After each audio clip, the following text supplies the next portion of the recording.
আমরা অনেক ইবাদত করে আসছি সমাজে পূর্ব থেকে ভালো আমল হিসেবে। এখন কিছু আলেম বের হয়েছে, তারা বলে এগুলো করা যাবে না। হ্যাঁ, যদি কিছু আলেমের কথা কোরআন সুন্নাহ মোতাবেক হয়। যেমন আপনি চিরজীবন শুনে আসছেন, হুজুর আপনার না বানাইলে আমার আল্লাহ আসমান জমিন কিছুই বানাইতো না, একটু জোরে জোরে করুন না সুবহানাল্লাহ। কিন্তু আসলে হাদিসের কিতাবে তো এই কথা নাই, ডাইরেক্ট বানানোটা হাদিস। এই যে প্রচলিত জাল হাদিসের বইতে আব্দুল মালিক এটা বলে গেছে।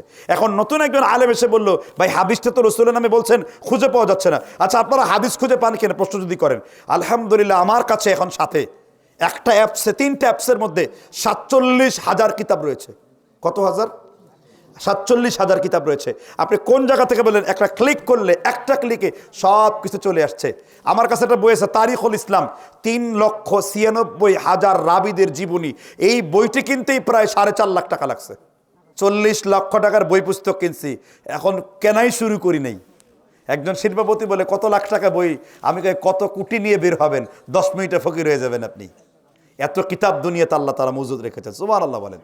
মনে রাখতে হবে, নতুন পুরাতন কিছু না, ইসলামে যা আছে আমি তাই বলবো, ঠিক না? ঠিক। ইসলামে নতুন কোনো কিছু, প্রত্যেকটা কথার প্রমাণ থাকতে হবে, প্রত্যেকটা কথা কি থাকতে হবে? সহিহ দলিল থাকতে হবে। আল্লাহ বুঝবার তৌফিক দান করুক।